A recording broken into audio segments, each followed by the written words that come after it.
my introduction videos, I came to terms with the fact that I was raised in a cult as one of Jehovah's Witnesses.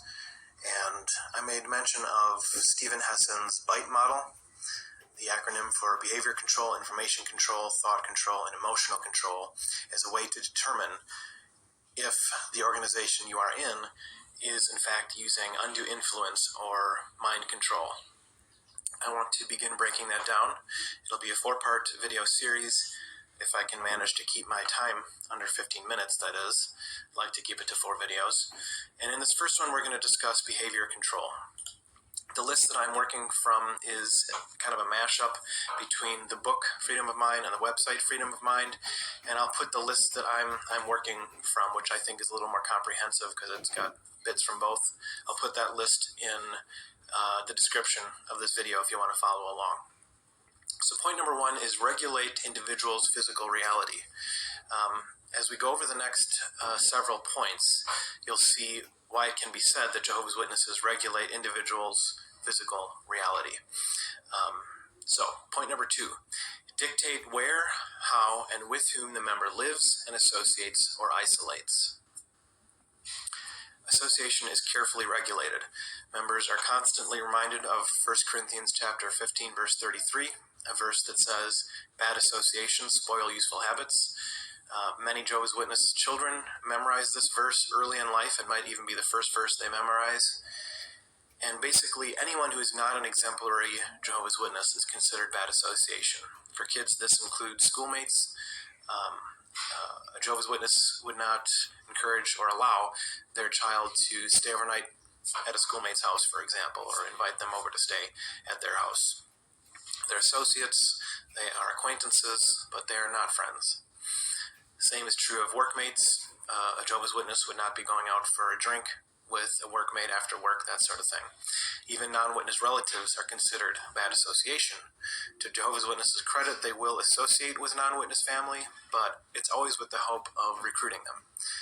That is in the back of their mind, that they hope that they can reach them. They view you as a potential Jehovah's Witness, but not good association. And again, it's anyone who's not an exemplary Jehovah's Witness. That means that if you have spent any time at a Kingdom Hall, you have heard a talk that said, just because somebody is one of Jehovah's Witnesses doesn't necessarily mean they're good association. They want you to seek out people who are very active and who are not doing anything questionable or on the kind of periphery of the congregation. They want you to be in the center of the action, and only then are you considered good association. Point number 3. When, how, and with whom the member has sex. That's mentioned on the website, and in the book, point number 3 is described as sexual repression, anti-gay, celibacy, anti-masturbation. When thinking about this one, the first thing that came to my mind is the subject of intimacy within a marriage. There was a time, not that long ago, when a Jehovah's Witness could be disfellowshipped for having oral sex with their marriage partner. In a legitimate marriage, this was regulated. You could be disfellowshipped, excommunicated, kicked out if it became known that you engaged in that. And that's not the case anymore. You can't be disfellowshipped for oral sex within marriage, but the latest that I've read on the subject is that if it became known that you were engaging in that and were in a position of privilege, an elder, ministerial servant, that you would no longer be able to hold that position because of what you were doing with your consenting marriage mate. There are countless articles on masturbation, creating a feeling that sex is dirty from a very young age. And then when we come to this anti-gay and celibacy issue, like most Christian groups, Jehovah's Witnesses are against homosexual acts.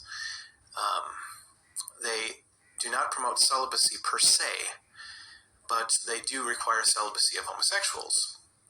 And again, I realize that this is not unique to Jehovah's Witnesses, but they take it to the extreme. Practicing homosexuals will be removed and shunned for life. Number 4, controlling types of clothing and hairstyles. This is most definitely done. both by the printed page and in pictures that are contained in the magazines, and by unwritten rule. There's constant counsel about what is considered modest attire in both the magazines and in talks. It calls to mind the recent branch meeting in which Anthony Morris, a governing body member, made some really specific and frankly kind of bizarre references to what he feels is modest attire. And when Jehovah's Witnesses hear a governing body member speak, there really is no higher living authority. Something I've always found kind of interesting on the subject of facial hair is that there is nothing in print saying that a Jehovah's Witness can't have facial hair.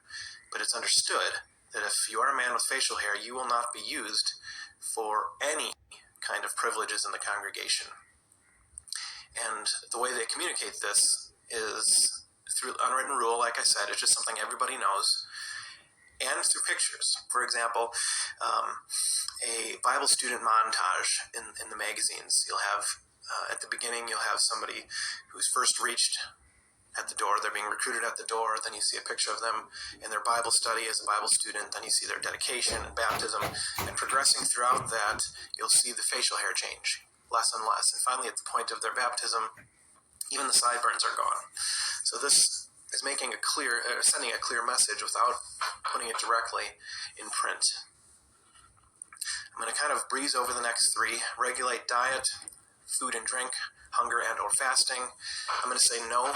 There is a prohibition on eating blood, which Jehovah's Witnesses have in common with the Jewish faith, but I would not say that they regulate diet per se. So, point 6, manipulation and deprivation of sleep. I debated about this one a little bit. Many Jehovah's Witnesses are in a state of perpetual exhaustion because of working full-time, in addition to the huge time investment that's required to be a Jehovah's Witness in good standing. But I do not see it as intentional manipulation and deprivation of sleep.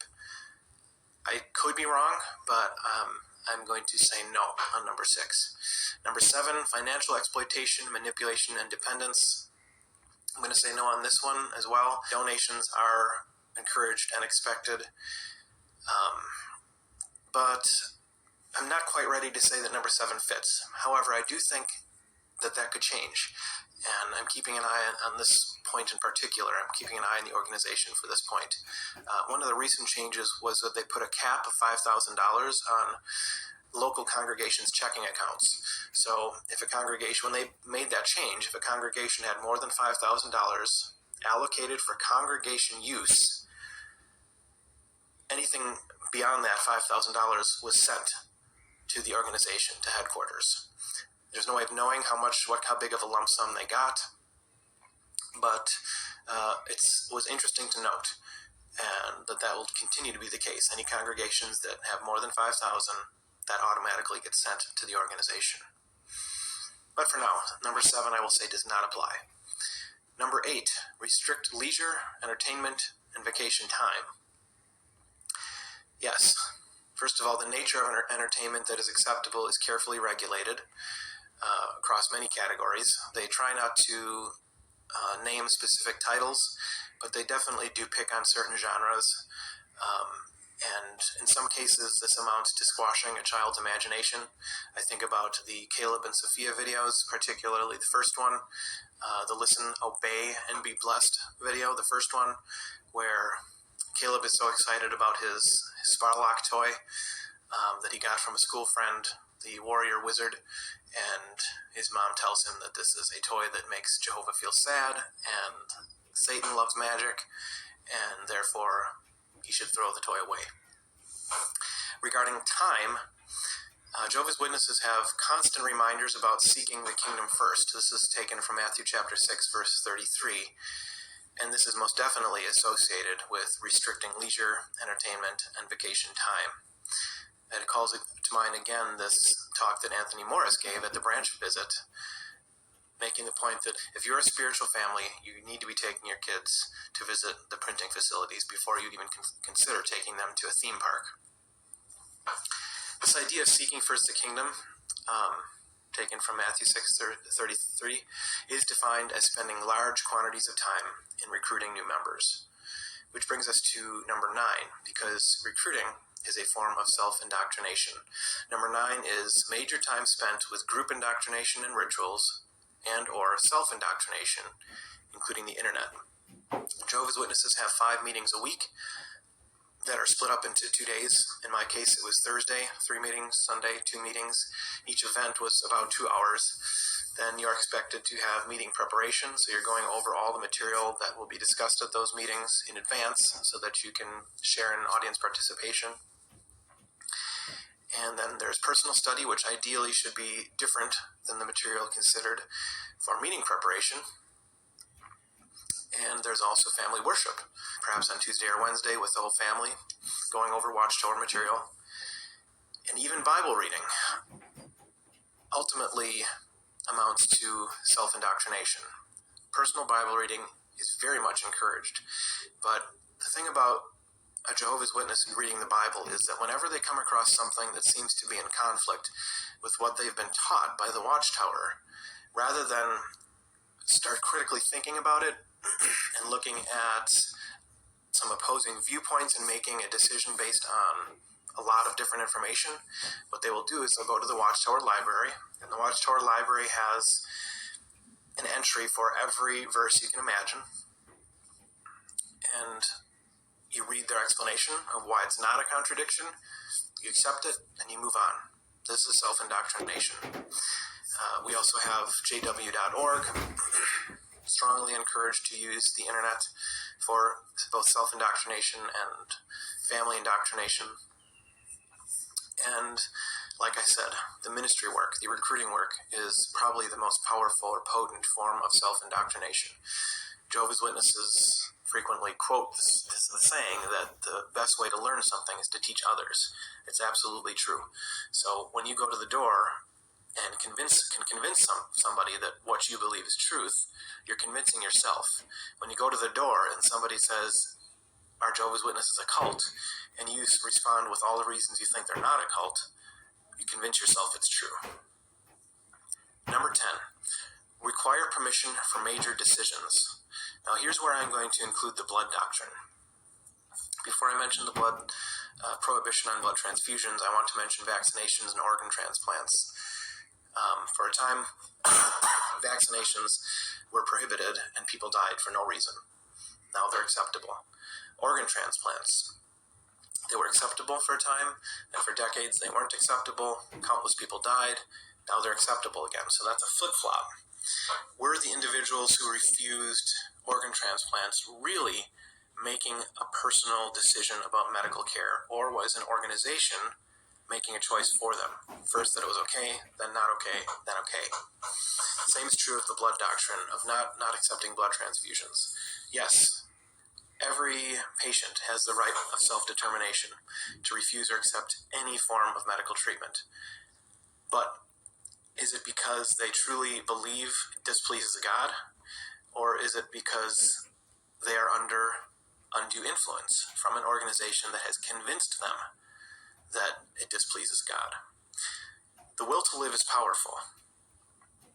And when it comes to your children, the wish to prolong their life is probably more powerful. So you're going against your authentic self, human nature, when you tell a doctor that your child will not take a blood transfusion in the case of hemorrhage or major trauma, that you're willing to let your child die. I cannot conceive of that coming from the authentic self. This is coming from deep indoctrination and mind control. Requiring permission for major decisions, point number 10, yes. Number 11, thoughts, feelings, and activities of self and others reported to superiors. Yes, anything that is viewed as a serious sin is to be reported by friends that become aware of it. This includes the sin of questioning leadership or official doctrine and policy of the Watchtower. In my experience, I told somebody that I did not believe that the governing body of Jehovah's Witnesses was God's chosen channel for revealing truth, and I was told, either you tell the elders or I will. Rewards and punishments used to modify behaviors, both positive and negative. Yes, Disfellowshipping and the subsequent shunning is an incredibly brutal punishment that estranges people from their families and leads to suicide. This is a powerful way to modify behavior. And now that would be an example of negative ways of modifying behavior, using punishment. They also use rewards or positive reinforcement to modify behavior. The perception of how spiritual a person is definitely affects the way a person is treated in the congregation. I'll give you an example. If I had a friend that I wanted to have lunch with after the meeting on a Sunday morning, and they weren't at the meeting, I didn't call them up and say, hey, you want to go out for brunch with us? I would view that as rewarding them for bad behavior. Because that person wasn't at the meeting, they don't deserve to be invited to lunch. I'm ashamed of that now, but I understand why I did it. Jehovah's Witnesses like to say that having a title is not important in the organization. It's not true, and I think most Jehovah's Witnesses know it deep down. If you are a regular pioneer, somebody who's committed to 70 hours a month of recruiting, it's going to affect the way people view you. You're going to be held in high regard. There is a measure of adulation that comes along with that. And if you are not making the average hours for that congregation, you better not expect to receive any position of responsibility or privilege. If you are a brother that wants to help in carrying the mics or at the literature counter, you better be getting at least 8-10 hours a month, or whatever the average is for your congregation. Moving on, number 13. Discourage individualism, encourage groupthink. This is my favorite one of this category because of the emphasis that's put on Ephesians 4:24 and Colossians 3:10, where Christians are told to put on the new personality. When Jehovah's Witnesses talk about putting on the new personality, they don't mean reading about Christ and think about how they can imitate him in forming their own personal boundaries. No. This message of putting on the new personality means following a list of Watchtower rules. So essentially, if you're all doing that, you have a whole group putting on a Watchtower mask. And now that I'm on this side, I can see how creepy that is, this idea of the new personality and applying that the way Jehovah's Witnesses do. It's interesting, several of these behavior control methods appear to be based on Scripture. This one about putting on the new personality, the one about seeking first the kingdom, the one about bad association spoils useful habits. But what a Bible cult will do is they will cherry pick certain verses, repeat them over and over and over and over again with a specific interpretation. And what they have essentially done is reduced the Bible to a cult handbook. And in this case, it's a cult handbook that is always accompanied by the Watchtower and Watchtower interpretation. Number 14, impose rigid rules and regulations. See all the points that we've discussed already. I could go on and on about rules and regulations, but I don't want to bog the video down. 14 applies. 15, no medical treatment. I'm going to say does not apply. Jehovah's Witnesses do not have a doctrine that says to not accept any medical treatment. Again, the blood doctrine, organ transplants, vaccinations kind of fit in this category, but I'm going to leave them to point number 10 and say that 14 does not apply. 15. Number 16, instill dependency and obedience. Jehovah's Witnesses are totally dependent on the organization when it comes to decision making. That may sound like too extreme of a statement, and most Jehovah's Witnesses would say they're perfectly capable of making their own decisions. And yes, where are you going to eat for lunch that day? You're free to make that decision for yourself. But whenever it comes to any kind of major decision, you are making that decision again with your Watchtower goggles on. And if you don't know what the Watchtower has to say about that particular kind of decision, as a Jehovah's Witness, you're going to look it up. You're going to go to the Watchtower library and see what it says about whatever that decision is. What is the best course to take? Looking to self-help books is discouraged, and obedience is enforced through the ways that we have already discussed. So, number 16, 16, instill dependency and obedience, most definitely. That's it. That's the list I have for behavior control.